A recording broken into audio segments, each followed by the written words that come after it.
Ya, oke, baik. Selamat siang semuanya. Assalamualaikum warahmatullahi wabarakatuh. Eh,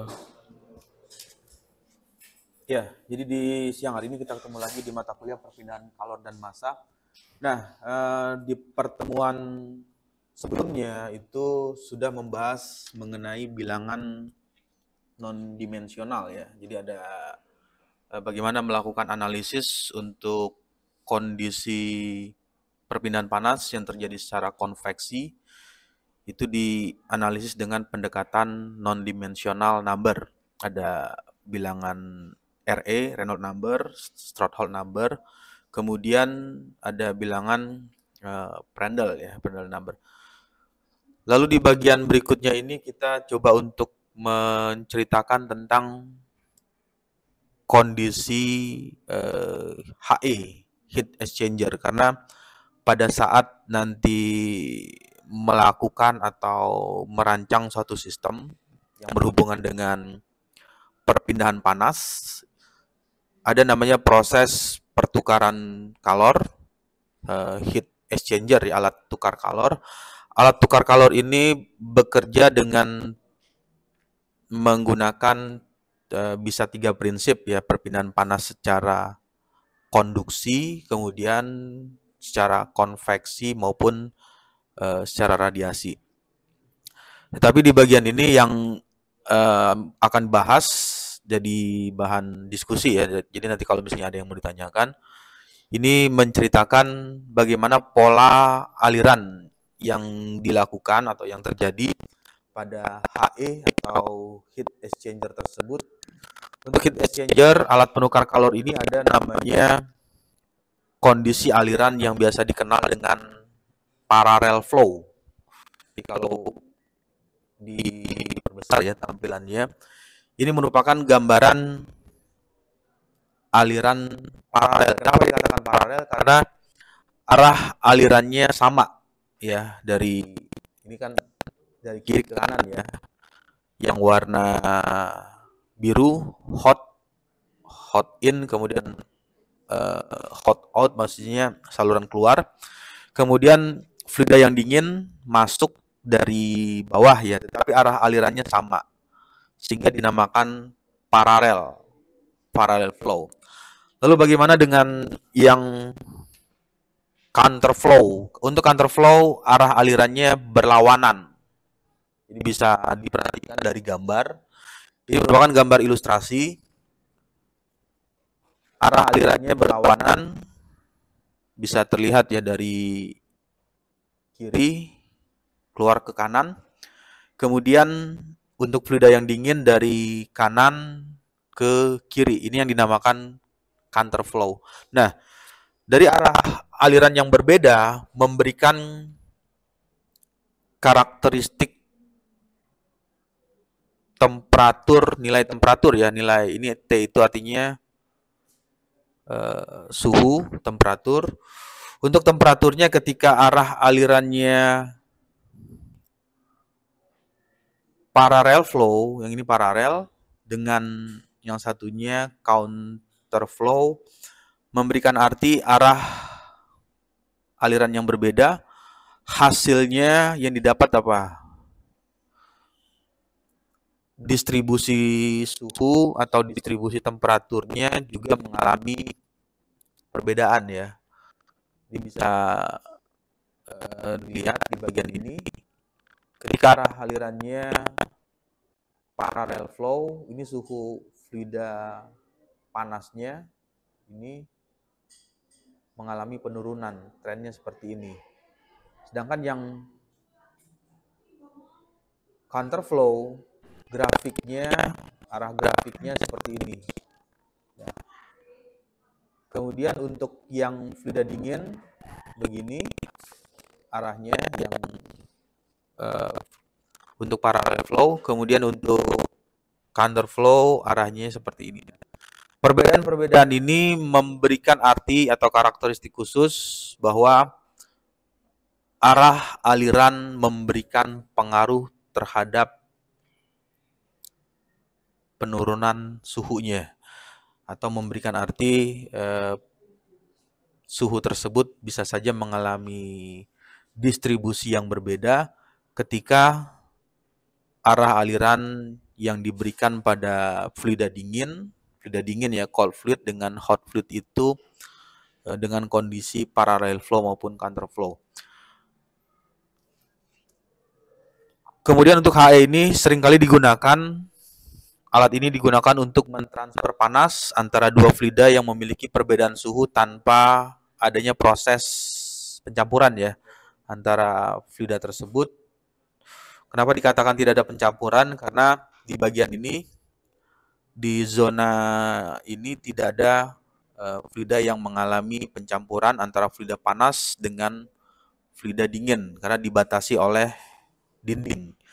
Jadi yang terjadi di sistem HE ini ialah perpindahan panas secara konduksi, kemudian perpindahan panas secara konveksi.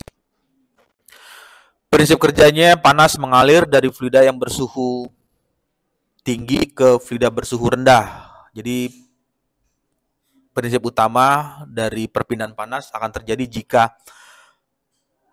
ada perbedaan suhu, artinya ada suhu yang lebih tinggi, kemudian ada suhu yang lebih rendah. Nah, di bagian berikutnya ini adalah ilustrasi mengenai HE ya, heat exchanger atau alat penukar kalor. Banyak ya jenisnya, ada yang masuk dalam kategori heat exchanger cell and tube, ada seperti ini tampilannya. Dia ada fluida panas yang masuk, kemudian ada fluida dingin. Lalu ada juga yang tampilannya berupa plat. Plat itu berupa lempengan ya, lempengan 1, 2, 3. Lalu ada saluran yang masuk untuk fluida panas dan fluida dinginnya. Secara sederhana, komponen ini dibagi menjadi beberapa bagian. Ada namanya cup. Cup itu artinya saluran. Ini kalau di zoom ya, diperbesar. Ini adalah cupnya yang warna, kalau digambar ini warna apa ini? Warna ini ya, warna coklat ya. Nah, itu adalah salurannya. Kemudian plat ini ya, ini plat, atau ada yang berbentuk fin itu yang berbentuk sirip. Permukaan penukar panas itu ada berbentuk plat, kemudian ada cup, ada fin yang fungsinya sebagai media tempat memindahkan panas. Bagian yang lain antara fluida yang memiliki suhu yang berbeda ini tidak bisa mengalami pencampuran karena di umum ya, secara umumnya heat exchanger itu ada dinding pemisah. Jadi pada saat di gambar ini, di tampilan ini ada fluida masuk ya, warna merah dengan fluida yang lebih dingin masuk. Ini tidak mengalami proses mixing atau proses pencampuran karena ada dinding pemisah. Dinding pemisah ini ya fungsinya, tujuannya untuk tidak mencampurkan antara fluida panas dengan fluida dingin. Yang berpindah itu adalah panasnya. Nah, prinsipnya karena melewati dinding, artinya ada panas yang merambat di dinding, berarti terjadi perpindahan panas secara konduksi, kemudian bisa juga perpindahan panas secara konveksi. Jadi panasnya dibawa ke saluran keluar dari sumber, dari panas yang temperatur yang lebih tinggi ke temperatur yang lebih rendah. Lalu bagaimana dengan fluidanya? Untuk fluidanya ada fluidanya bisa menggunakan fluida liquid, cairan, atau menggunakan gas, tapi umumnya kalau di HE ini, heat exchanger ini seringkali menggunakan fluida cair, fluida liquid yang dipergunakan. Bagian selanjutnya ada sel atau casing ya. Ini yang dinamakan dengan case. Ini kalau diperbesar.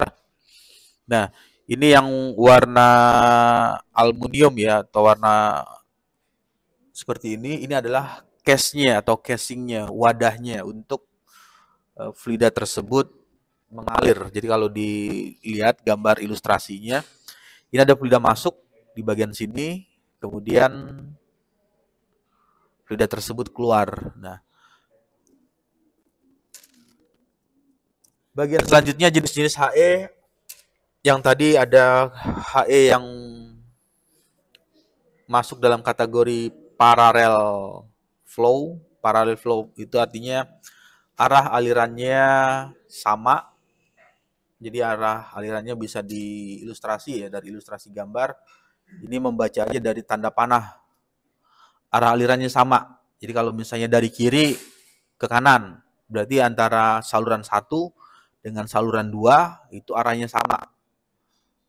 Atau dari bawah ke atas atau dari atas ke bawah. Yang penting acuannya adalah di bagian ini ya, tanda panahnya. Tanda panahnya itu memberikan arti arah alirannya parallel flow. Kemudian untuk counter flow berarti berbalik arah, berlawanan arahnya, dari arah yang satu dari arah kiri atau dari arah atas ke bawah, kemudian dari bawah ke atas.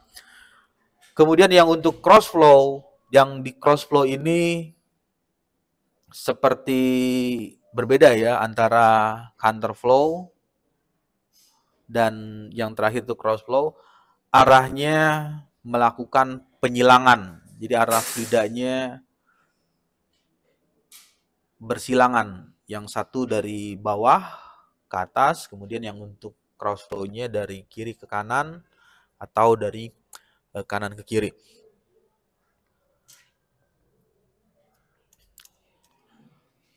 Lalu di bagian berikutnya beberapa jenis HE, heat exchanger, ada yang masuk dalam kategori namanya heat exchanger tipenya cell and tube. Nanti kalau misalnya ada yang PKL ya, praktek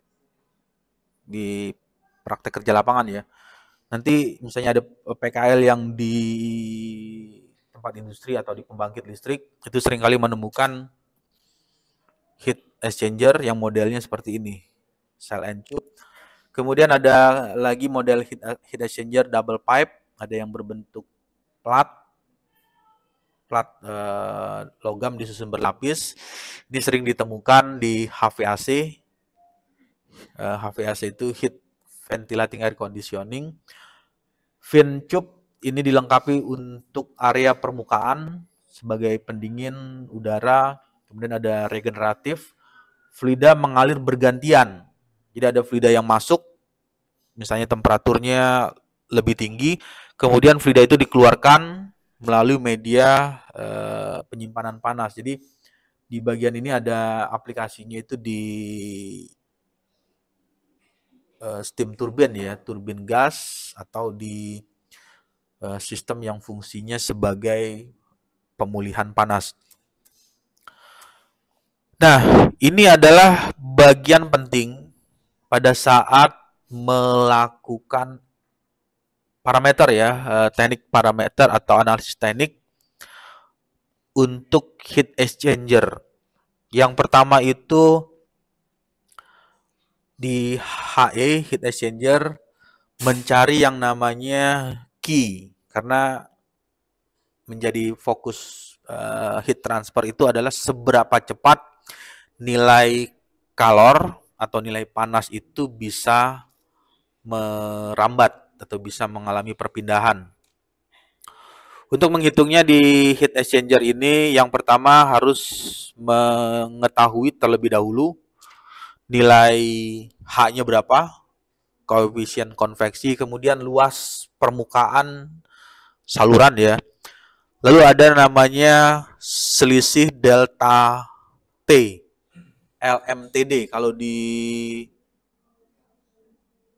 yang perpindahan panas secara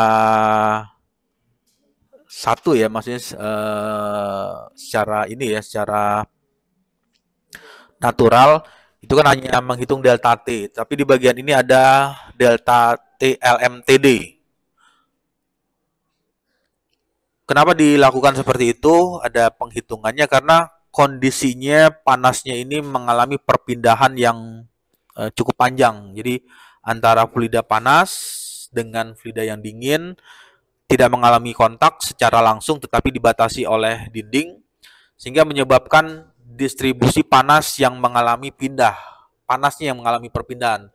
Fluidanya tidak mengalami pertukaran ya antara fluida panas dengan fluida dingin sehingga dihitunglah dengan berapa nilai delta T atau temperatur LMTD-nya. Nanti di bagian slide selanjutnya bagaimana melakukan proses penghitungannya nanti kita coba bahas.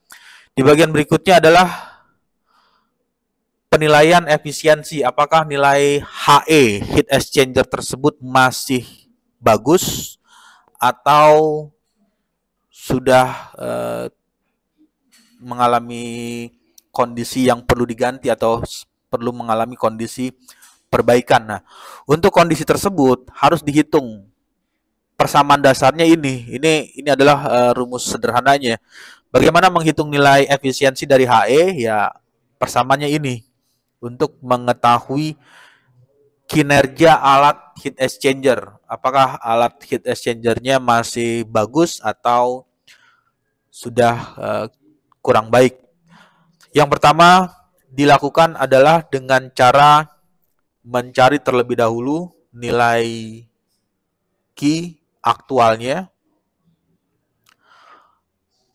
Q aktual dibagi dengan Q maksimalnya. Nanti bisa dihitung berapa persentase nilai efisiensi dari heat exchanger.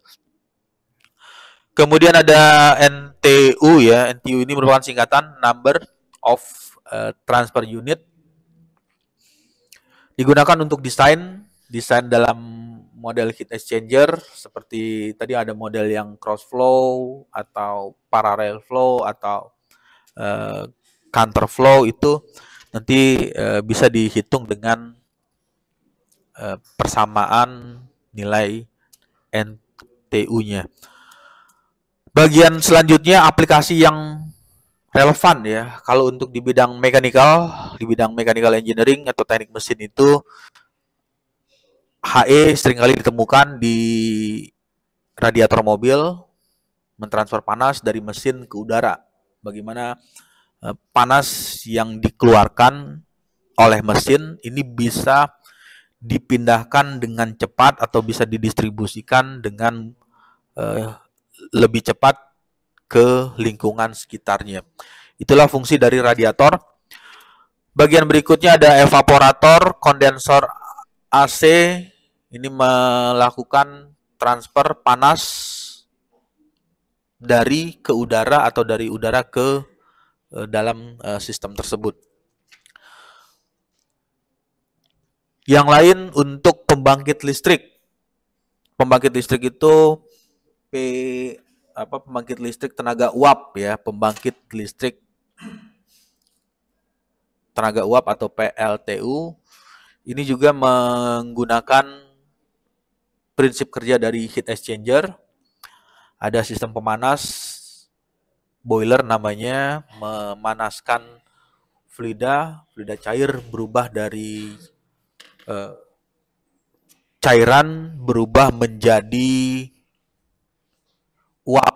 Nah, perubahan fase antara fluida cair berubah menjadi fluida uap ini menjadikan nilai tekanannya mengalami peningkatan. Nah, dengan peningkatan nilai tekanan itu dipergunakan untuk bisa memutar turbin. Turbinnya adalah jenis dari turbin uap. Jadi ada alurnya, prosesnya itu ada proses pengubahan energi yang awalnya sumbernya dari energi panas menggunakan bahan bakar ya untuk menghasilkan panas, kemudian dari energi panas tersebut dirubah untuk merubah fase dari fluida, dari fase cair liquid berubah menjadi uap. Ya, ini adalah bagian klasifikasi menurut proses transfer panasnya. Ada modelnya yang tipe kontak tidak langsung, ada tipe kontak langsung. Ini nanti bisa diartikan sebagai pengklasifikasian bagaimana proses transfer panas yang terjadi. Lalu untuk klasifikasi menurut jumlah, ada yang menggunakan 2 fluida, 3 fluida, atau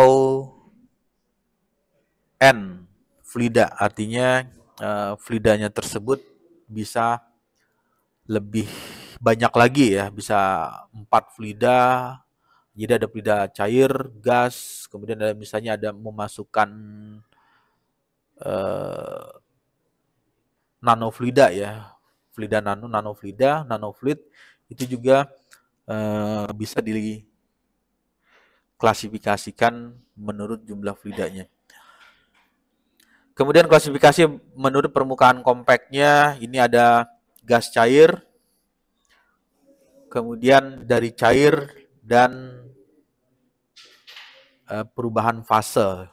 Fase dari cair bisa saja berubah ke fase uap. Oke, lalu di bagian berikutnya adalah model HE. Ini ada counterflow, parallel flow, cross flow, kemudian ada split flow dan divide flow ya. Untuk kondisi seperti ini cukup banyak modelnya dan sering kali ditemukan ya. Penggunaannya itu nanti kalau misalnya ada yang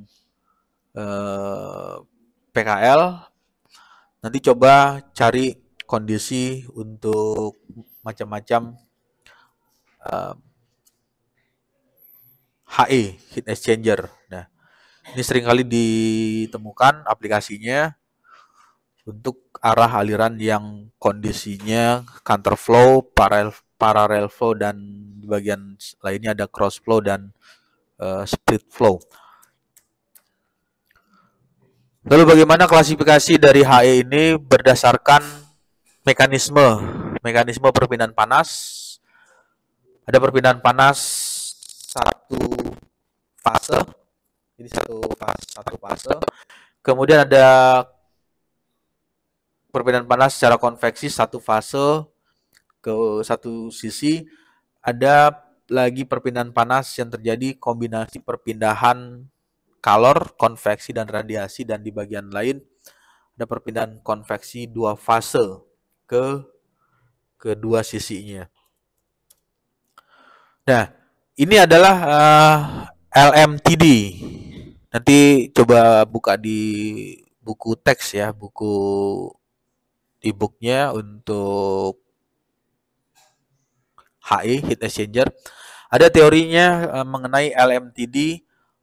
LMTD ini merupakan singkatan, log itu ya logaritmik ya, disingkat log mean temperature difference, karena ada perbedaan suhu yang terjadi antara fluida yang mengalir. Ini karena kenapa menggunakan LMTD ini, karena fluidanya itu mengalami perpindahan. LMTD adalah rata-rata logaritmik perbedaan suhu antara dua fluida pada saluran masuk dan keluar. Kemudian LMTD ini tujuannya untuk menghitung laju perpindahan panas dengan asumsinya itu steady state. Kira-kira ada yang tahu nggak steady state apa?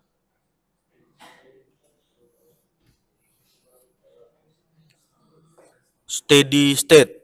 Steady itu apa?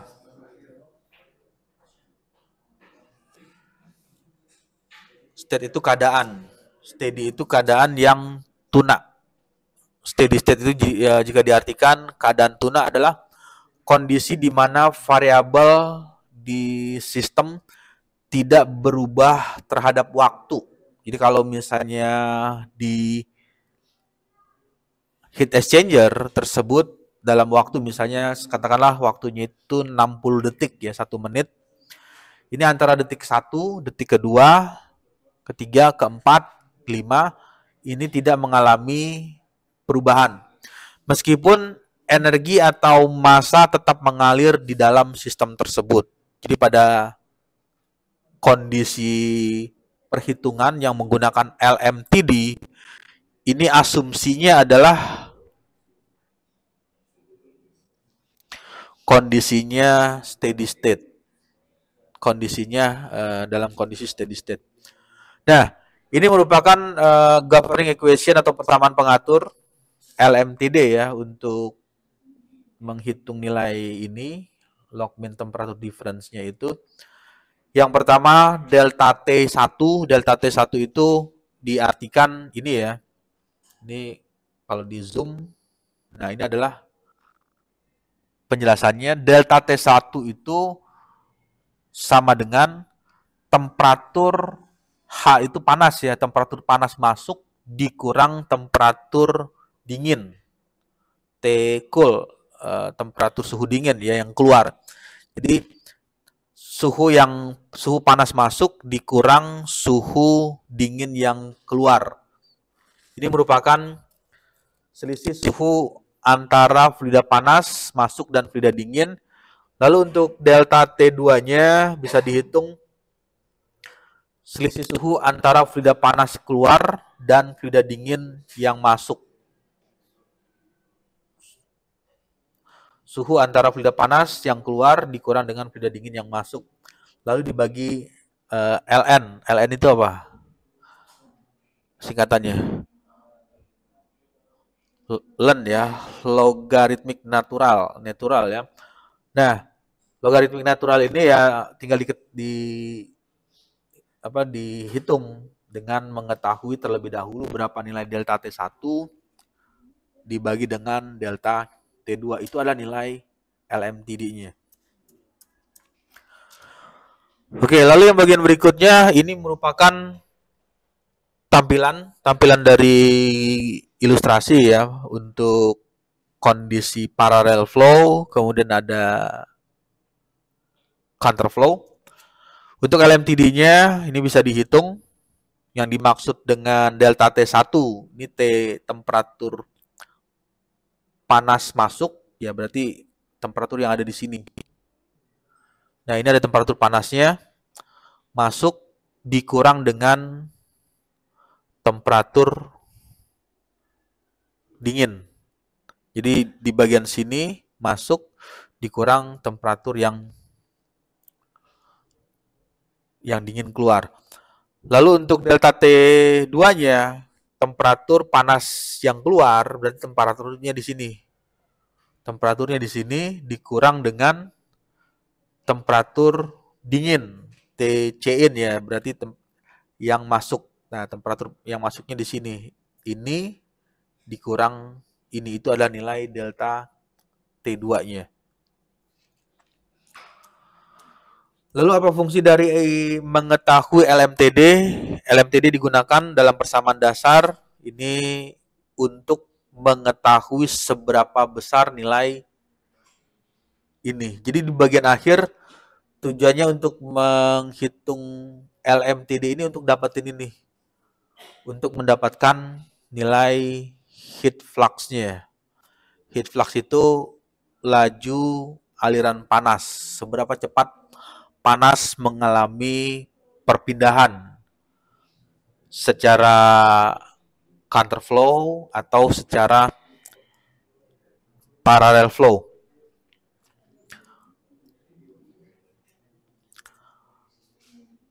Lalu ada juga untuk LMTD ini dipergunakan untuk menghitung heat flux, tetapi dengan mengetahui terlebih dahulu nilai U. U ini adalah nilai overall heat transfer coefficient, itu berapa besar nilai keseluruhan. Kira-kira ada yang ingat nggak? Heat transfer coefficient itu mengalami perubahan atau kondisinya tidak mengalami perubahan.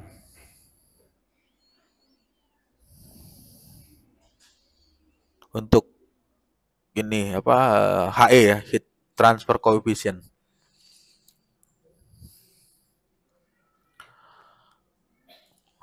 Di minggu kemarin masuk kan? Kira-kira ingat nggak ini apa ini? Heat transfer coefficient itu berubah atau kondisinya tidak mengalami perubahan?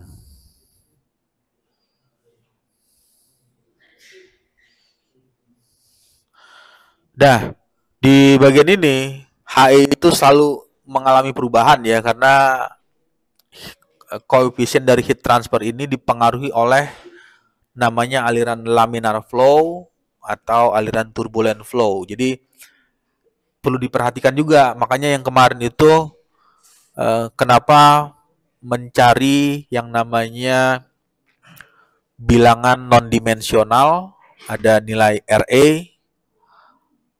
kemudian ada Prandtl number, kemudian ada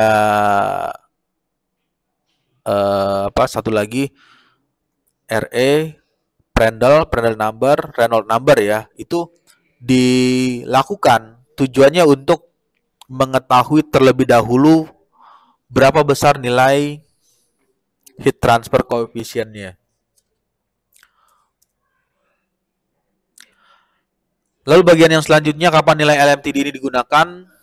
Yang pertama, asumsinya adalah kondisi fluidanya itu dengan asumsi bahwa fluida mengalir secara steady state. Bagian berikutnya, debit massa dan suhu masuk. Massa yang masuk dan massa yang keluar ini harus diketahui terlebih dahulu, karena kalau pada saat mencari berapa besar nilai LMTD antara suhu masuk dan suhu keluar tidak diketahui, ya itu akan mengalami kesulitan bagaimana menentukan delta T-nya, delta T1 dan delta T2.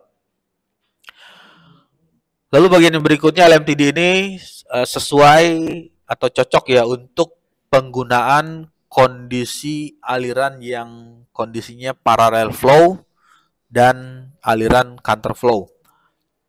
Nah, ini merupakan ilustrasi dari gambar yang tadi menceritakan tentang aliran paralel. Ini adalah aliran yang paralel. Kemudian yang counter flow berarti arah alirannya berlawanan. Secara teori, perbedaan suhu antara delta T dan LMTD ini bisa diterjemahkan ke dalam bentuk penjelasan seperti ini. Yang pertama adalah untuk kondisi yang sederhana, delta T-nya kalau perhitungan konduksi ya, perhitungan perbedaan panas konduksi itu delta T-nya konstan ya, artinya suhu yang di ujung dengan suhu yang di awal, suhu masuk dengan suhu keluarnya, berapa selisihnya. Tapi di bagian heat exchanger, karena fluidanya mengalami perpindahan bersamaan dengan panas yang mengalami perpindahan, sehingga nilai delta T-nya itu bisa saja bervariasi atau mengalami perbedaan sepanjang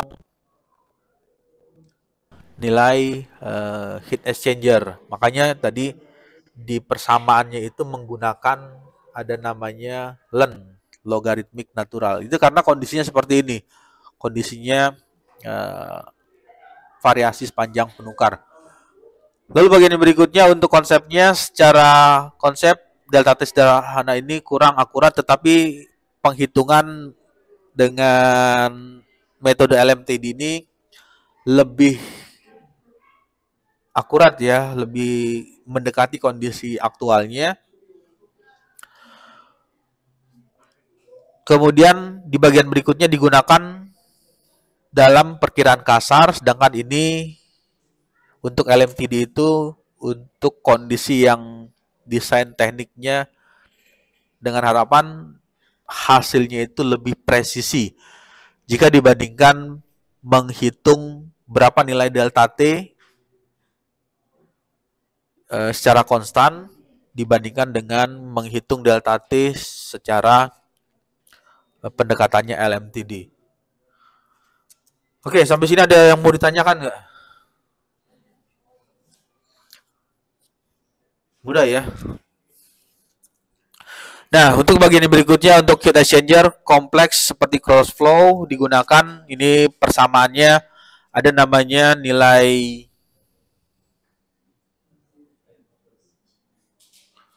F. F itu adalah faktor koreksi. Faktor koreksi berdasarkan konfigurasi dan efektivitas aliran. Kemudian LMTD ini metode yang paling akurat untuk menghitung perbedaan suhu rata-rata yang mendorong perpindahan panas dalam heat exchanger.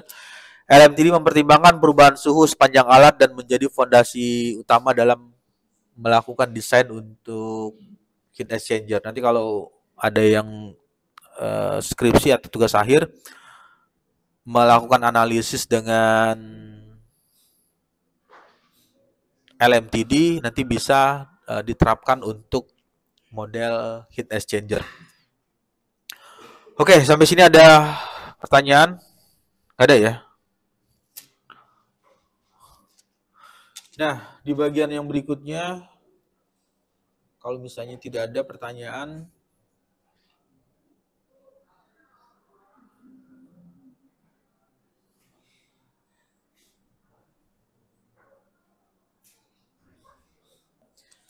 ya, oke, kalau tidak ada pertanyaan, ini akan dilakukan input absensi kehadiran ya untuk mata kuliah perpindahan kalor dan massa di hari Rabu ya, 21 Mei 2025 untuk kelas A. Yang pertama itu di absen ya, yang pertama Ahmad Rizky Bahtiar ada? Tidak ada ya di kelas. Kemudian Ahdan Rafid. Lalu yang berikutnya Akila Adi Ramadan. Kemudian Bagus Sajiwo. Lalu Bergas Pradipta. Cindy Melani Putri. Danis Farabi. Diki Kurniawan. Lalu Dilan Geranata. Fajar Aditya. Ferry Valen. Gervanel. Gideon Irsyada. Kemudian Khalisa Nada. Muhammad Hafiz.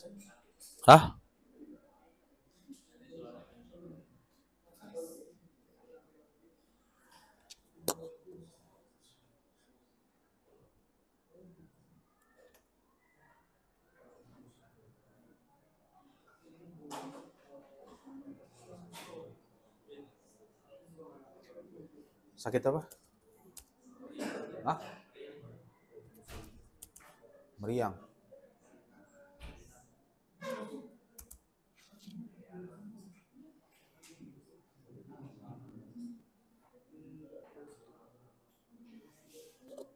Lalu yang berikutnya Muhammad Raka.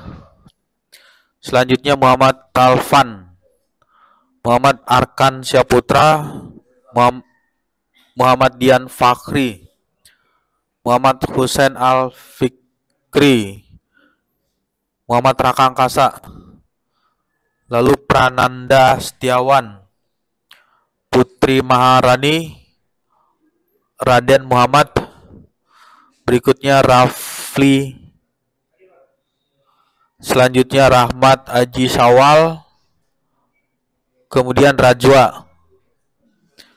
Rasan Robbani.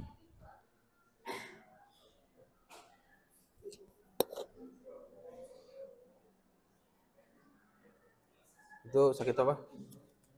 Ah, demam. Sama?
Tadi siapa namanya yang sakit tadi? Razan ya?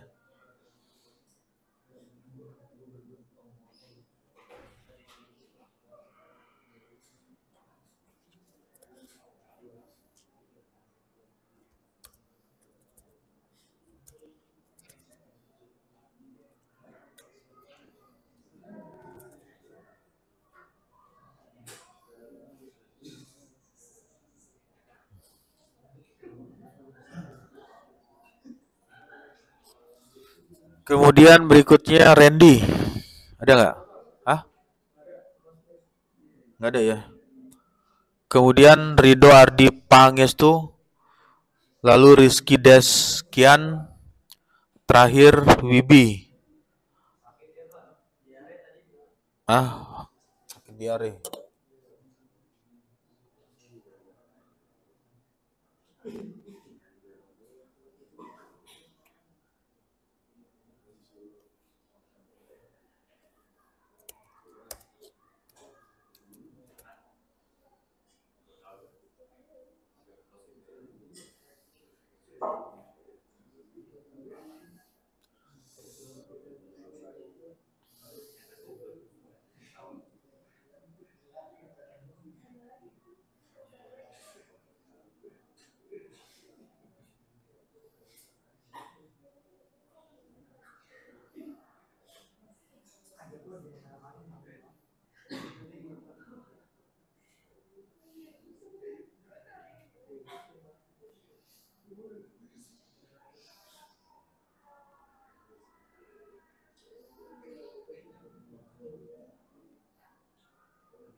Ya, oke baik. Ini adalah absensi kehadiran untuk kelas A ya.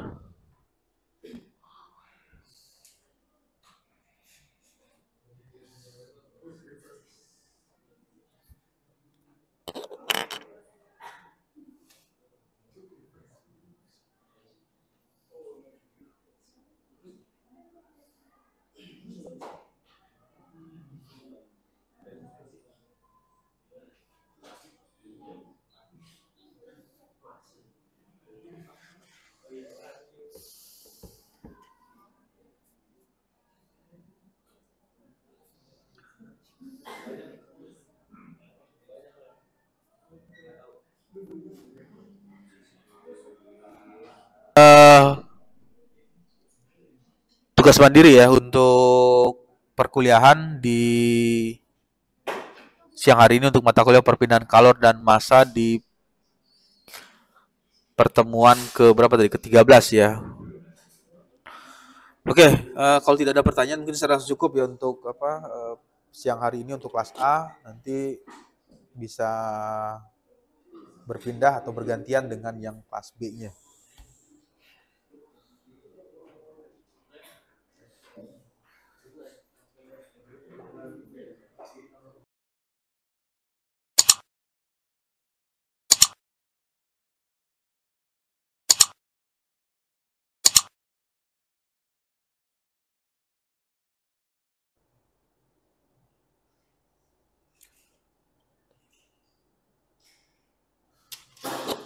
Ya, oke baik. Selamat sore semuanya. Assalamualaikum warahmatullahi wabarakatuh. Jadi di sore hari ini kita ketemu lagi di mata kuliah perpindahan kalor dan massa untuk kelas B. Nah, di pertemuan ini ada beberapa materi atau poin pembahasan ya, nanti bisa menjadi bahan diskusi jika ada yang mau ditanyakan. Di pertemuan sebelumnya, minggu yang lalu sudah kita bahas mengenai bilangan non-dimensional. Jadi bilangan non-dimensional itu fungsinya untuk melakukan analisis perpindahan panas yang terjadi secara konveksi. Kemudian penerapannya bilangan non-dimensional ini digunakan sebagai salah satu contohnya bisa diterapkan untuk heat exchanger atau alat penukar kalor. Alat penukar kalor ini prinsip kerjanya bagaimana? Yang pertama terjadi secara konduksi perpindahan panasnya, kemudian bisa juga ada perpindahan panas secara konveksi. Nah, poin pembahasan atau poin yang akan dibahas itu adalah di bidang konveksinya, perpindahan panas secara konveksi. Karena media yang digunakan di heat exchanger alat penukar kalor ini adalah menggunakan fluida. Fluidanya bisa saja menggunakan fluida cair atau bisa saja menggunakan fluida gas. Kemudian dari penggunaan fluida, bagaimana arah aliran fluida yang mempunyai temperatur lebih tinggi, kemudian ada fluida yang mengalir dengan temperatur yang lebih rendah. Itu arah alirannya ada kondisi arah aliran yang counterflow, kemudian ada arah aliran yang parallel flow. Di bagian tampilan gambarnya ada kondisi paralel dan counterflow. Untuk yang parallel flow ini bisa diartikan arah alirannya satu arah. Satu arah itu sama ya. Arah aliran taunya sama dari mana? Lihat saja arah panah. Ini terlihat arah panahnya yang warna biru memberikan arti fluida panas masuk mengalir dari kiri ke kanan. Kemudian untuk fluida dingin, ini arah alirannya dari kiri ke kanan. Jadi arah alirannya sama. Kecepatan bisa saja bervariasi. kecepatan antara fluida panas misalnya lebih cepat ya kecepatannya, atau fluida dinginnya mengalirnya lebih lambat. Nah, perbedaan arah aliran ini jika dikarakterisasi hasilnya akan mengeluarkan grafik. Walaupun desain bentuk ukurannya sama, ini kan ukurannya sama ya dari gambarnya. Misalnya diameter ini dengan diameter yang ada di sini, saluran keluar dan saluran keluar yang ada fluida di sini masuk ya, fluida masuk dan saluran keluar. Antara parallel flow dan counter flow dimensinya sama. Cuman yang berbeda adalah arah aliran. Yang satu arah parallel flow, yang berikutnya counter, berlawanan arah. Nah, perbedaan arah aliran ternyata menghasilkan nilai grafik yang berbeda. Ini grafik untuk parallel flow, grafiknya seperti ini. Jadi panas untuk fluida yang masuk ya, panas fluida yang masuk seperti ini, naik dari temperaturnya lebih dingin, kemudian keluarnya lebih panas, artinya suhunya mengalami peningkatan. Lalu di bagian yang ini, temperaturnya panas, lebih tinggi, paling tinggi ya temperaturnya. T itu artinya temperatur, tetapi di bagian saluran keluarnya mengalami penurunan suhu. Nah, ketika arah alirannya dirubah, maka nilai temperaturnya untuk fluida dingin, ini temperaturnya masuknya dari sini ya. Jadi kalau ini ditarik garis, ini kan temperatur lebih rendah ya. Temperaturnya mengalami peningkatan di saluran keluar, begitu juga untuk fluida panas yang masuk temperaturnya lebih tinggi, dan pada saat keluar temperaturnya mengalami penurunan. Nah, pola aliran yang dikeluarkan hasilnya berupa grafik memberikan perbedaan hasilnya mengalami perbedaan antara kondisi yang parallel flow dengan yang counter flow. Nah, karena ada perbedaan, jadi nanti bisa dikarakterisasi. Karakterisasi itu dilihat modelnya atau sifat dari heat exchanger yang bentuknya counterflow dan parallel flow. Karena antara dua model arah aliran yang berbeda ini bisa saja menghasilkan nilai efisiensi yang berbeda antara sistem yang dibuat secara parallel flow maupun sistem yang dibuat secara counterflow. Kemudian untuk prinsip dasarnya, panas mengalir dari fluida, intinya perpindahan panas itu akan terjadi jika ada perbedaan suhu. Jadi yang perlu diingat fundamental itu base-nya ya, dasarnya panas itu akan berpindah jika ada perbedaan suhu antara suhu temperatur yang lebih tinggi dengan temperatur yang lebih rendah. Tapi kalau misalkan temperatur fluidanya sama, misalnya yang warna biru dengan yang warna abu-abu ya kalau di gambar, ini suhunya sama ya, artinya tidak ada perpindahan panas yang terjadi. Tapi karena ada selisih suhu, ada perbedaan suhu, maka terjadilah perpindahan panas, dan hasil distribusi suhunya untuk parallel flow grafiknya garisnya seperti ini, kemudian untuk counter flow seperti ini. Nah, kemudian di bagian yang berikutnya, ini merupakan model HE yang paling mudah, sering kali ditemukan. Ada model cell and tube, kemudian ada model plat, kemudian ada ini juga sama ya. Yang ini dengan yang ini sama, cuman tampilannya ilustrasinya berbeda. Secara general umumnya komponen dari heat exchanger ini ada bagian yang dinamakan sebagai cup. Cup itu apa yang dimaksud dengan cup? Cup itu adalah saluran. Ini salurannya.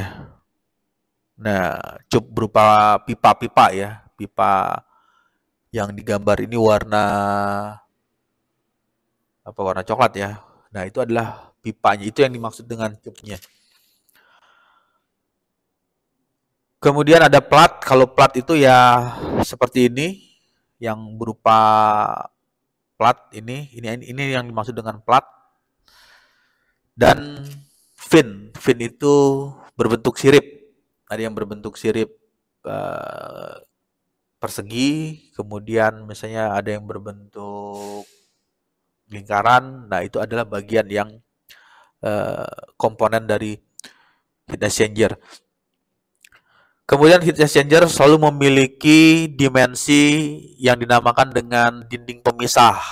Jadi bisa diartikan fluida panas yang masuk dengan fluida dingin yang masuk itu tidak mengalami pencampuran karena ada dinding pemisah. Jadi kalau di gambarnya ditampilkan di gambar ini ada fluida yang masuk ya dari arah tanda panah, fluida panas, keluarnya di sini. Kemudian fluida dingin, ini ada fluida dingin ya. Ini kalau dari arah panahnya masuk dari bawah, terus keluar di bagian ini. Antara fluida panas dan fluida dingin tidak mengalami pencampuran. Jadi ada dinding pembatas. Nah, di dinding pembatas ini terjadilah yang kemarin kan sudah dibahas ya, bagaimana prinsip perpindahan panas yang terjadi secara konduksi. Umumnya dinding pembatas ini materialnya terbuat dari logam, metal ya, karena nilai material yang berbahan logam itu mempunyai thermal conductivity yang bagus jika dibandingkan dengan material yang berbahan plastik atau berbahan pipa. Lalu bagian berikutnya, arah aliran atau fluida yang dipergunakan bisa saja menggunakan fluida cair atau fluida gas. Kemudian di bagian selanjutnya ada yang namanya casing bungkus ya, atau sel itu cangkang. Yang dimaksud dengan sel atau casing ini di bagian ini ya yang warna ini, warna ini ya, silver ya. Nah, ini adalah casingnya, wadahnya. Jadi fluida panas masuk melalui saluran pipa-pipa berwarna coklat. Kemudian fluida dingin masuk di dalam casing ini. Perbedaan suhu menyebabkan perpindahan panas antara fluida yang temperaturnya tinggi ke temperatur yang lebih rendah. Nah, arah aliran kalau dari gambarnya ya, ini arah alirannya gimana? Counterflow, crossflow, atau parallel flow. Jadi bisa dilihat arah alirannya. Nah, perbedaan arah aliran antara counterflow, crossflow, dan parallel flow atau counterflow itu memberikan hasil yang berbeda untuk nilai panas yang dikeluarkan. Lalu bagian berikutnya secara mudah mengingat ya bagaimana parallel flow itu, lihat aja arah panah. Ini bisa terlihat ya di tampilan di layarnya. Nah, ini arah panahnya. Ini arah tanda panah. Jika panahnya sama itu artinya arahnya ya dari atas ke bawah, atau dari bawah ke atas, atau dari kiri ke kanan atau dari kanan ke kiri arahnya sama. Ini yang dinamakan dengan parallel flow.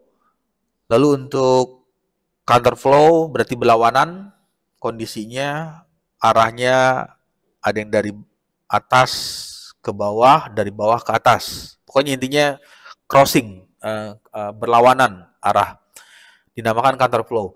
Kemudian ada yang cross flow. Cross flow ini diartikan kondisi yang menyilang. Crossing bukan crossing, maksudnya bersilangan. Memotong antara saluran fluida panas atau fluida dingin itu disilang. Ini dinamakan dengan cross flow.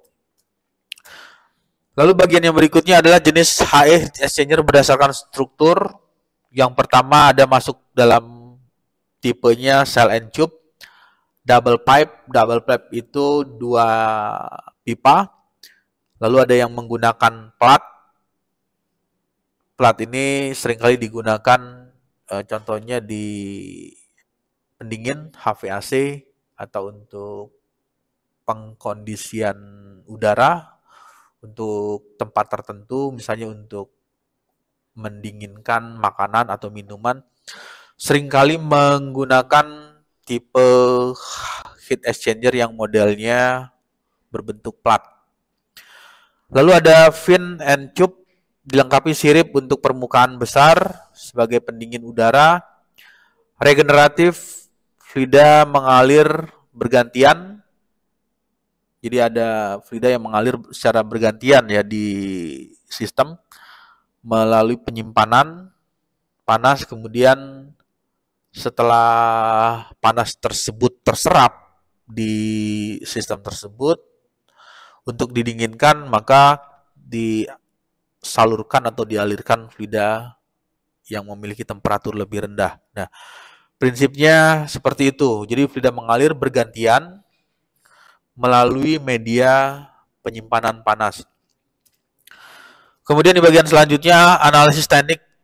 Ini penting dalam hal melakukan analisis untuk perpindahan panas secara konduksi maupun konveksi yang seringkali dipergunakan dalam perhitungan heat exchanger itu mencari nilai laju kalor. Seberapa besar nilai Q-nya, seberapa besar nilai heat flux, laju kalor. Untuk menghitung laju kalor heat flux-nya dihitung terlebih dahulu harus mengetahui nilai H. H itu adalah koefisien konveksi perpindahan panasnya. Berapa nilai koefisien konveksinya? Kemudian A ini luas permukaan, luas penampang. Jadi kalau penampang tadi misalnya cell and tube, berapa luas permukaan tube tersebut yang berbentuk misalnya karena berbentuk pipa, artinya luas lingkaran. Berapa nilai luas lingkarannya? Lalu yang bagian berikutnya adalah delta T. Nah, delta T-nya ini menggunakan LMTD ya, untuk mengetahui selisih suhu saluran masuk antara fluida panas dengan fluida dinginnya, berapa nilai suhunya. Lalu parameter lain yang sering kali digunakan ketika menganalisis heat exchanger, berapa besar nilai efisiensinya, efisiensi dari HE. Untuk menghitung berarti harus mencari terlebih dahulu nilai heat flux secara aktual dibagi dengan nilai heat flux maksimalnya. Nah, nanti setelah didapat, maka akan bisa mengetahui nilai kinerja dari heat exchanger tersebut. Kemudian ada NTU ya. NTU itu merupakan singkatan dari number of transfer unit.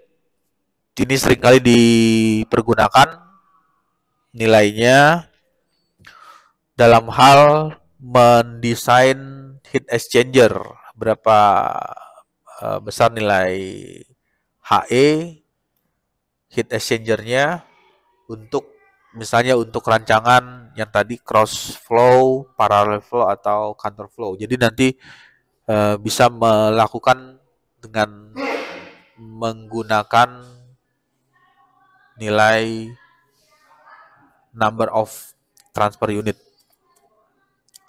Bagian yang seringkali ditemukan untuk aplikasi heat exchanger ini yang pertama untuk radiator mobil, kemudian untuk kondenser AC atau evaporator. Di bagian yang lain ini seringkali juga didapat pada sistem pembangkit listrik tenaga uap ya, yang menggunakan steam turbin uap itu seringkali menggunakan heat exchanger. Kemudian klasifikasi itu pengelompokan, bagaimana HE heat exchanger dikelompokkan. Yang pertama adalah model heat exchanger yang tipe kontak tak langsung. Kemudian ada tipe HE-nya itu kontak ya, tipe kontak langsung. Lalu penggunaan fluidanya ada minimal 2. Kalau hanya menggunakan satu fluida itu ya bukan HE heat exchanger, karena apa yang mau dipindahkan. Karena kalau misalnya hanya satu fluida yang mengalir, fluida panas saja yang dipergunakan, ya tidak bisa juga memindahkan panasnya. Nah, panas itu bisa berpindah karena ada penggunaan dua fluida yang suhunya mempunyai perbedaan nilai temperaturnya. Jumlah fluida minimal 2, 3 atau lebih. Lebihnya itu ya bisa saja sampai 10 fluida bisa saja digunakan di heat exchanger. Nah, ini secara umum klasifikasinya seperti itu. Lalu yang bagian berikutnya klasifikasi berdasarkan permukaan dari heat exchanger. Ada permukaan compactnya itu yang fluidanya digunakan fluida gas, cair, kemudian cair, dan ada fluida yang mengalami perubahan fase dari cair berubah menjadi fluida gas. Bagian yang lain klasifikasi berdasarkan konstruksi. Ini nanti bisa dilihat ya atau dicari di buku. Ada konstruksinya yang berbentuk tubular, kemudian ada yang berbentuk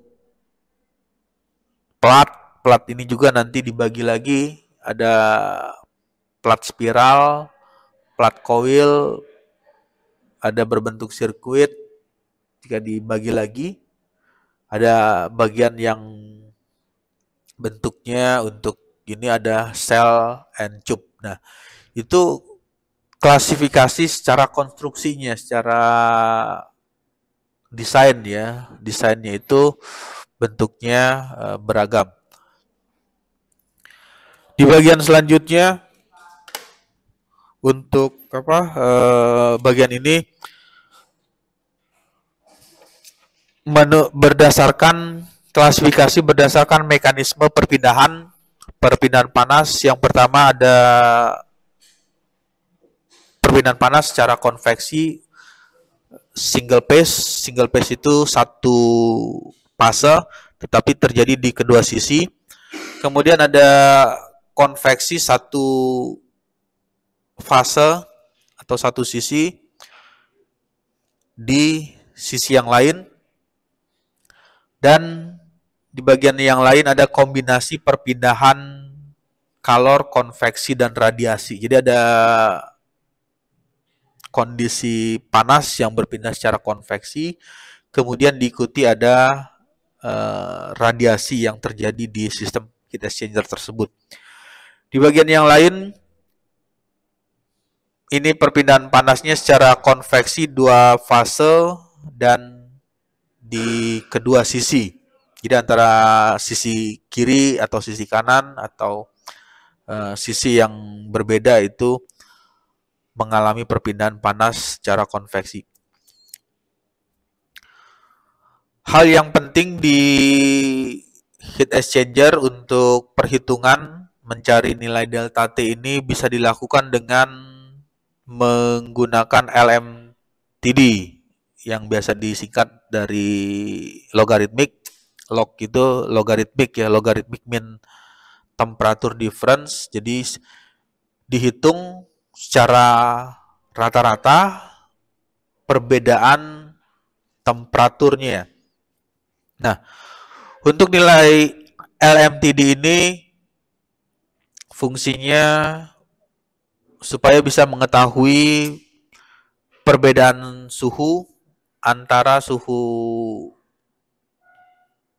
fluida yang masuk di saluran inlet dan fluida yang keluar di saluran outletnya pada heat exchanger. Dengan asumsi bahwa alirannya itu merupakan aliran yang kondisinya steady state. Jadi bisa dipahami bahwa kondisi steady state ini memberikan arti ya, karena ada kondisi namanya unsteady, ada steady state. Nah, untuk kondisi steady state, keadaan tunak, steady state itu artinya keadaan tunak itu artinya tidak berubah, tenang. Tunak itu kan kalau diartikan ya artinya tenang, tidak mengalami perubahan. Steady state keadaan tunak adalah kombinasi di mana variabel sistem tidak berubah. Jadi variabel di sistem tersebut, sistem heat exchanger ya, ini tidak berubah terhadap waktu meskipun energi atau ada massa yang mengalami perpindahan. Jadi masanya itu ya massa fluidanya ya, fluida yang mengalir itu mengalami perpindahan. Tetapi di bagian ini variabel tidak berubah. Misalnya mass flow-nya itu 10 kg per second. Dalam waktu misalkan ya, dalam waktu 1 menit itu 60 detik. Antara detik pertama, detik ke-1, detik kedua, detik ketiga, keempat, kelima sampai 60 detik. Itu nilai mass flow-nya 10 kg per second. Jadi tidak mengalami perubahan. Nah, ini adalah rumusnya, persamaan rumus ya untuk mencari nilai LMTD. Yang pertama harus mengetahui terlebih dahulu berapa besar nilai temperatur panas yang masuk dikurang dengan temperatur fluida yang dingin yang keluar. Ini temperatur panas masuk, temperatur fluida dingin yang keluar. TH itu artinya temperatur hot ya, hot temperatur, dan TC ini temperatur dingin untuk fluida yang di saluran keluarnya. Itu adalah bagian nilai untuk menghitung nilai delta T1. Kemudian untuk delta T2, panas yang keluar dikurang dengan temperatur fluida yang masuk. Berapa nilai selisihnya? Ini adalah nilai untuk nilai delta T2-nya. Selisih suhu antara fluida panas keluar dan fluida dingin yang masuk. Nah, jadi secara gambarannya ini tadi sudah diceritakan ya, di bagian ini ada parallel flow, arah fluidanya, hot fluidnya mengalami penurunan ya. Kemudian untuk fluida yang dingin ketika keluar di bagian ini kan saluran keluar. Ini saluran keluar, dan yang ini adalah suhunya atau temperatur keluarnya. Nah, temperatur keluarnya mengalami peningkatan. antara pada saat masuk dengan kondisi keluarnya.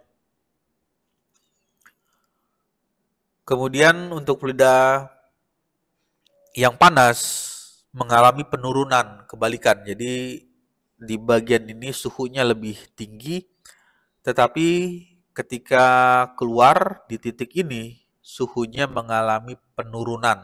Ini bisa dilihat ya dari grafiknya, tampilannya suhunya mengalami penurunan. Grafik ini menceritakan tentang kondisi parallel flow dan kondisi counter ya. Counter flow berlawanan arah, ini arahnya dari kiri ke kanan, ini dari kanan ke kiri, ini arah alirannya berlawanan. Jadi nanti dari hasil desain yang dipergunakan dengan memakai perbedaan arah aliran itu pasti memberikan nilai efisiensi yang berbeda antara kondisi parallel flow dengan kondisi counter flow-nya.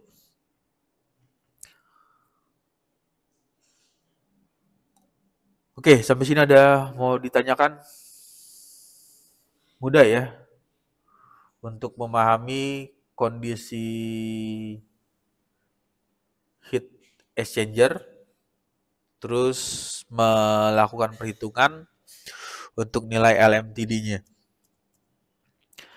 Di bagian yang lain, LMTD ini seringkali digunakan dengan persamaan dasarnya. Yang pertama ya, ini adalah equation 1. H-nya H dikali A, H itu koefisien perpindahan konveksi, berapa besar nilainya. A-nya itu adalah luas penampang atau luas permukaan, dikali dengan nilai LMTD-nya. Jadi kan tadi dihitung ya.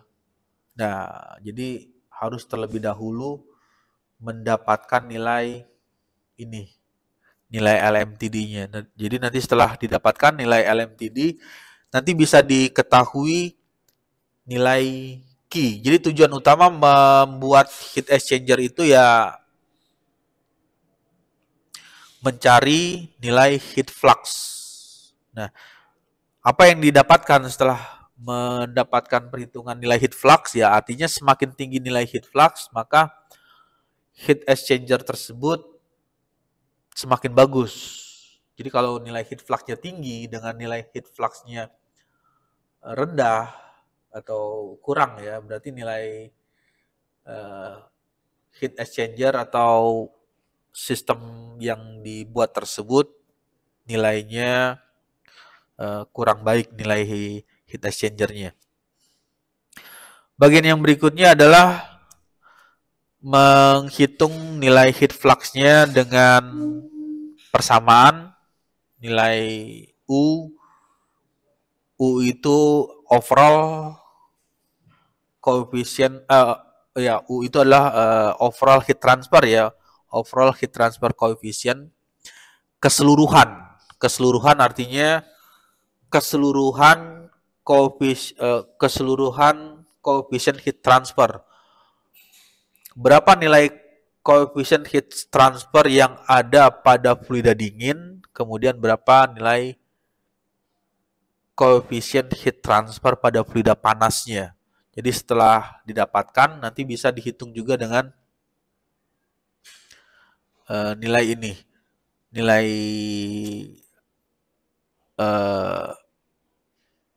secara keseluruhan ya. Tapi kalau misalnya menghitung yang ini dengan persamaan yang atas satu ini itu menghitung perbagian per partnya. Misalnya berapa laju heat flux untuk fluida dingin, berapa laju heat flux untuk fluida yang temperaturnya temperatur panas, hot fluidnya.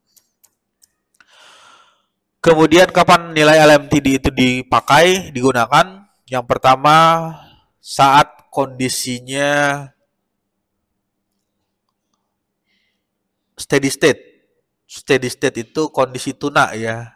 Jadi pada kondisi steady maka nilai LMTD bisa digunakan.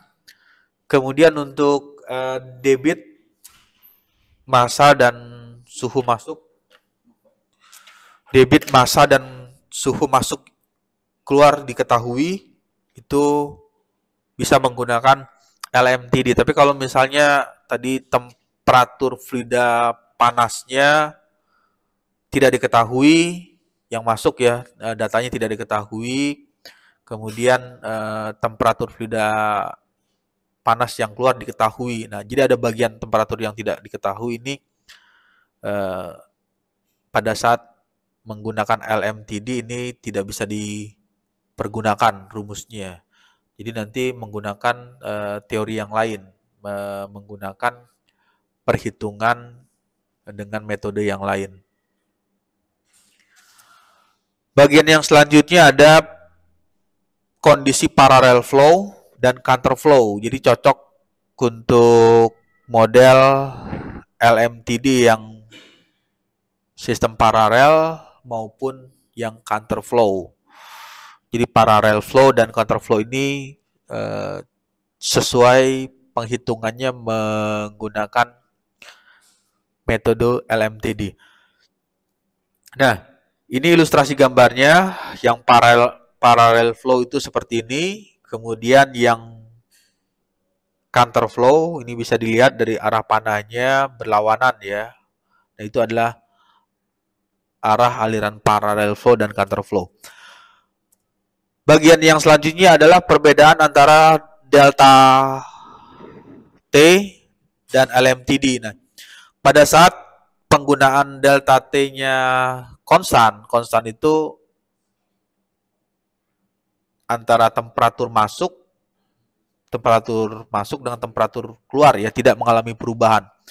Tetapi di bagian ini delta T-nya bisa saja mengalami perubahan di sepanjang sistem ya. Jadi suhu masuk dengan suhu keluarnya itu bisa saja mengalami perubahan.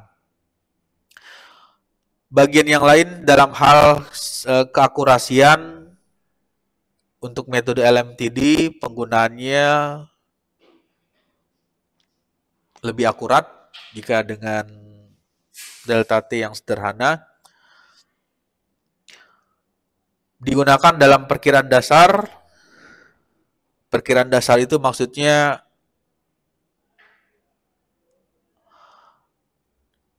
perkiraan yang digunakan untuk secara awal. Jadi belum dihitung secara detailnya. Nah, di bagian yang ini untuk LMTD-nya itu sudah kondisinya, desainnya sudah dengan asumsi yang lebih presisi lagi. Jadi hasilnya hampir mendekati kondisi aktualnya. Kemudian selain LMTD ada juga faktor koreksi. Faktor koreksi itu nanti di minggu berikutnya ya kita akan coba ya secara penjelasannya. Faktor koreksi ini digunakan ketika kondisinya untuk fluidanya lebih dari 2 fluida. Itu seringkali menggunakan nilai faktor F ya, faktor koreksi. Kemudian untuk heat exchanger yang kompleks. Nah, di sini ada kata kompleks. Kompleks itu ya cupnya atau salurannya itu kalau misalnya one by one ya antara saluran masuk fluida panas dengan saluran masuk fluida dingin itu satu banding satu. Tetapi di bagian ini lebih dari satu. Jadi ada saluran masuknya untuk fluida panas, misalnya ada 2 cup, kemudian untuk fluida dinginnya 5. Jadi kan 2 berbanding 5. Ini baru menggunakan faktor koreksinya. Kemudian karena ada faktor koreksi berarti persamaan heat flux-nya ditambahkan dengan nilai F-nya. Nah, ini nilai F ini adalah nilai faktor koreksinya. Untuk faktor koreksinya itu maksimal 1. Maksimal ya, maksimal nilainya 1. Jadi nilainya misalnya yang paling optimal itu nilainya 1. Tapi kalau misalnya kurang faktor koreksinya itu nilainya kurang baik, ya ada misalnya 0,5, setengahnya atau 0,2. Itu berdasarkan dari model heat exchanger-nya. Kemudian untuk bagian ini LMTD penggunaannya paling akurat untuk kondisi perbedaan suhu rata-rata yang tujuannya mendorong perpindahan panas dalam heat exchanger. LMTD mempertimbangkan perubahan suhu sepanjang alat dan menjadi fondasi utama dalam desain thermal heat exchanger. Jadi bagaimana mendesain thermal heat exchanger itu sebagai landasan awalnya, perhitungannya berapa nilai LMTD. Jadi setelah mendapatkan nilai LMTD, nanti bisa dihitung nilai Q-nya, heat flux. Artinya semakin besar nilai heat flux yang didapat dari HE tersebut, maka nilai efisiensinya juga semakin besar. Oke, di bagian terakhir ada pertanyaan untuk materinya yang tadi sudah dibahas mengenai LMTD, kemudian menghitung nilai efisiensi dari heat exchanger.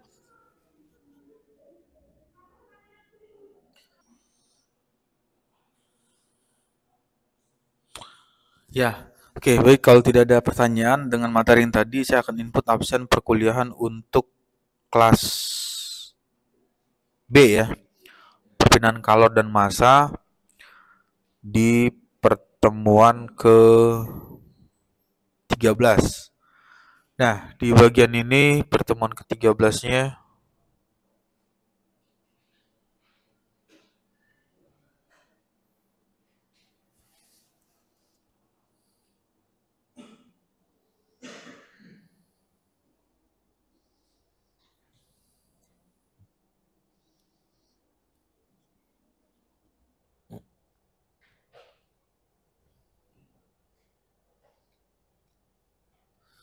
yang pertama Arya Nusantara. Ada nggak? Hah? Gimana? Sakit?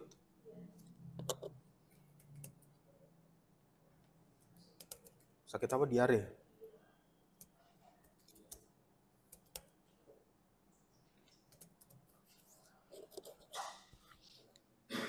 Lalu yang berikutnya Barada.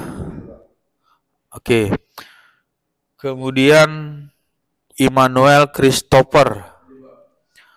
Selanjutnya Fabio Akbar. Sakit apa? Hah? Sakit perut mulus-mulus.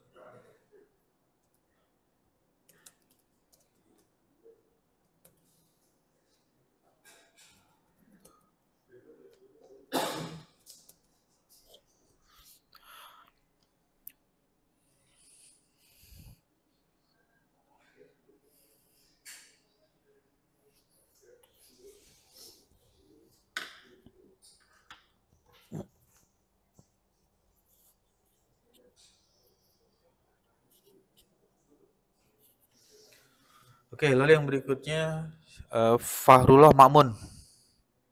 Ada nggak? Ada ya. Kemudian Fadil Muhammad. Tadi siapa nih? Fadil Hilmi ya. Tidak ada ya. Lalu yang berikutnya Fahrul Rizal. Selanjutnya Fauzan Rizky. Tidak ada ya. Berikutnya Margaret. kemudian Maulana Ihsan M. Rido, lalu Muhammad Haikal Akbar, tidak ada ya.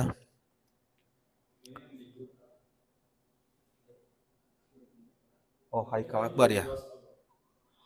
Oh iya, kelas A ya. Muhammad Fadil Hilmi sama ya tadi ya. Muhammad Haidar Faras, Muhammad Khairi Ramzi, Muhammad Raditya Wisnu Mukti, nggak ada ya di ininya. Muhammad Sakti Pramana, kemudian Nafi Gibran, selanjutnya Nadif Ramadhani, tidak ada ya. Noval Zaki, siapa? Noval ya. Apa? Nggak enak badan.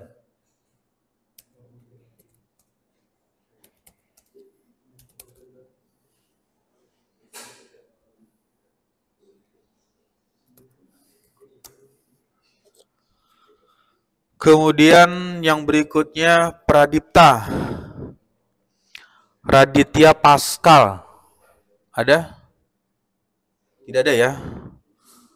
Reynard Ananda, selanjutnya Robert Sebastian, terakhir Samuel Christian. Oke, ini adalah absensi kehadiran untuk mata kuliah perpindahan kalor dan massa kelas B pertemuan ke-13 di hari Rabu 21 Mei ya 2025.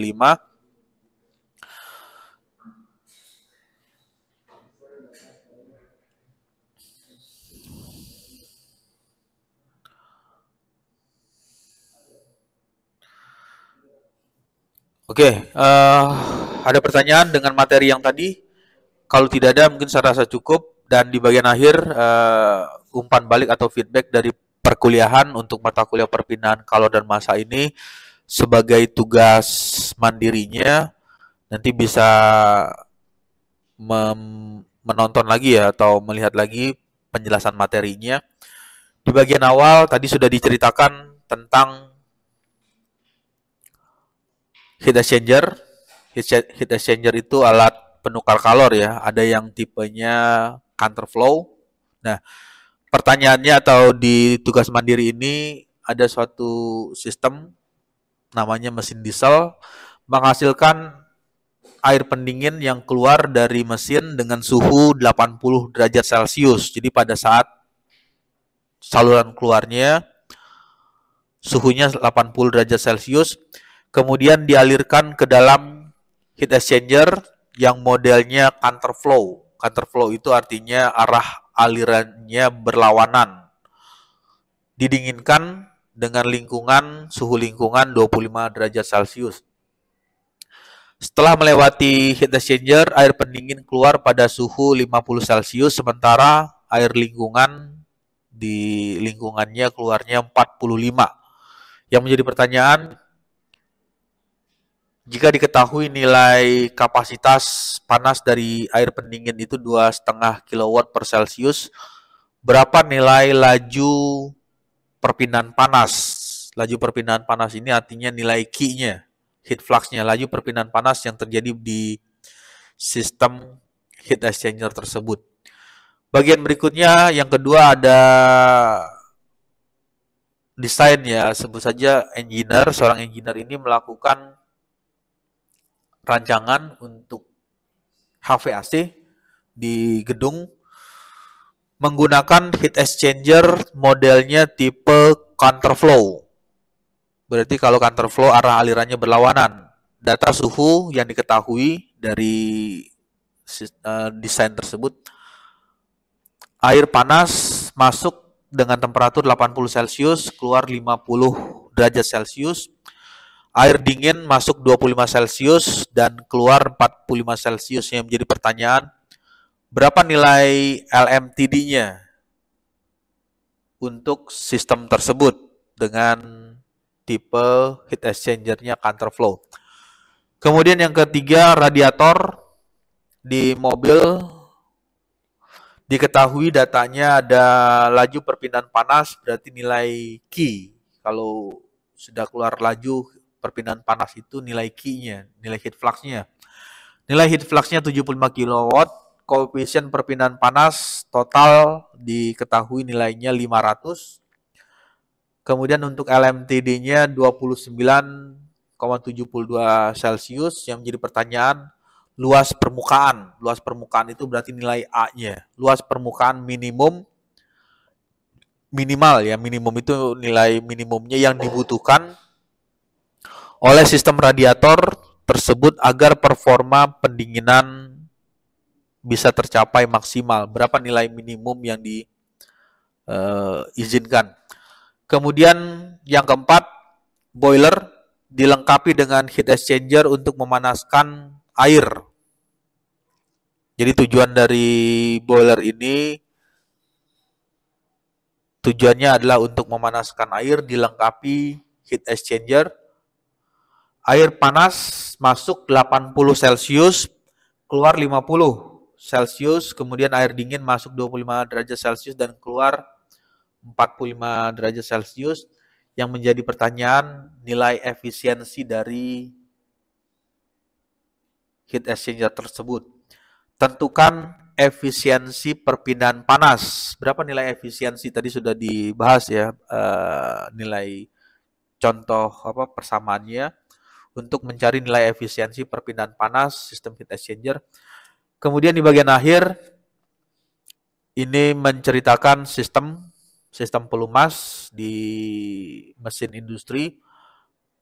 Sistem tersebut pelumas didinginkan oleh air menggunakan pipa yang panjangnya 1,5 ya, 1,5 meter. Jika nilai H itu koefisien konveksi.